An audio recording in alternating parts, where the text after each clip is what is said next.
ত্রিপুরা প্রদেশ কংগ্রেসের উদ্যোগে doctor B আর আম্বেদকরের 136তম জন্মবার্ষিকী পালন। ভারতীয় আইনবিদ, অর্থনীতিবিদ, সমাজ সংস্কারক ও রাজনৈতিক নেতা তথা সংবিধান প্রণেতা ডক্টর ভীমরাও রাওজি আম্বেদকরের 136তম জন্মবার্ষিকী যথাযথ মর্যাদায় পালন করল ত্রিপুরা প্রদেশ কংগ্রেসের তপশালী জাতি বিভাগ। এদিন কংগ্রেস ভবনের সামনে আয়োজিত এক সংক্ষিপ্ত অনুষ্ঠানে বাবা সাহেব আম্বেদকরের প্রতিকৃতিতে পুষ্পার্ঘ্য অর্পণ করেন প্রদেশ কংগ্রেস সভাপতি আশিস কুমার সাহা। অনুষ্ঠানে উপস্থিত ছিলেন প্রদেশ কংগ্রেসের তপশিলি জাতি বিভাগের রাজ্য চেয়ারম্যান নিরঞ্জন দাস সহ অন্যান্য নেতৃত্ব। পরবর্তীতে আয়োজিত আলোচনা সভায় বক্তারা ডক্টর আম্বেদকরের জীবন সংগ্রাম এবং সমাজে তার অসামান্য অবদান তুলে ধরেন। তারা বলেন, আম্বেদকরের আদর্শ আজও সমান প্রাসঙ্গিক এবং তার দেখানো পথ অনুসরণ করে সমাজে সমতা ও ন্যায় প্রতিষ্ঠা সম্ভব।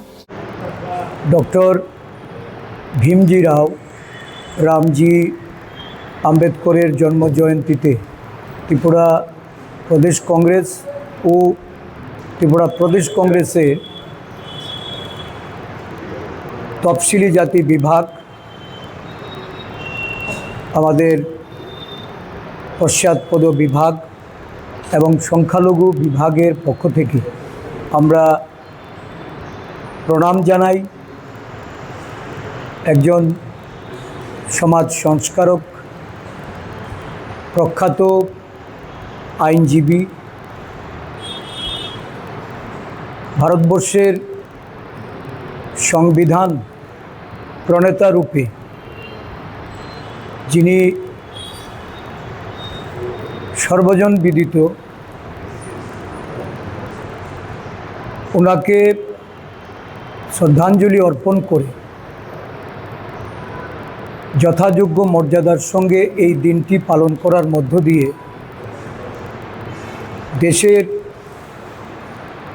সর্ববৃহৎ যে জনগোষ্ঠী, পিছিয়ে পড়া দলিত, আদিবাসী, পশ্চাৎপদ, সংখ্যালঘু সমগ্র অংশের মানুষের উন্নয়নের জন্য, তাদের অধিকারের জন্য, তাদের সর্বাঙ্গীন বিকাশের জন্য যে লড়াই উনি করেছেন, ওনার এই লড়াইয়ের পথ প্রদর্শক রূপে আজকে আমরা সংকল্পবদ্ধ হচ্ছি।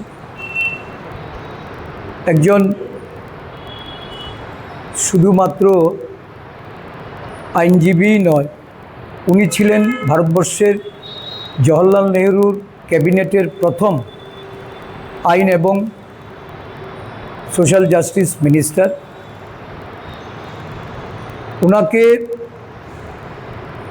এই দেশে অস্পৃশ্যতার বিরুদ্ধে লড়াই করতে হয়েছে। ওনার দীর্ঘ সংগ্রামের ফলস্বরূপ সমাজের বুক থেকে এই আনটাচেবিলিটি, যে অস্পৃশ্যতা, এটাকে রোধ করা, পিছিয়ে পড়া দলিত, পশ্চাৎপদ অংশের মানুষের তাদের জীবনযাপনের ক্ষেত্রে একটা নতুন দিশা উনি দেখাতে সক্ষম হয়েছে।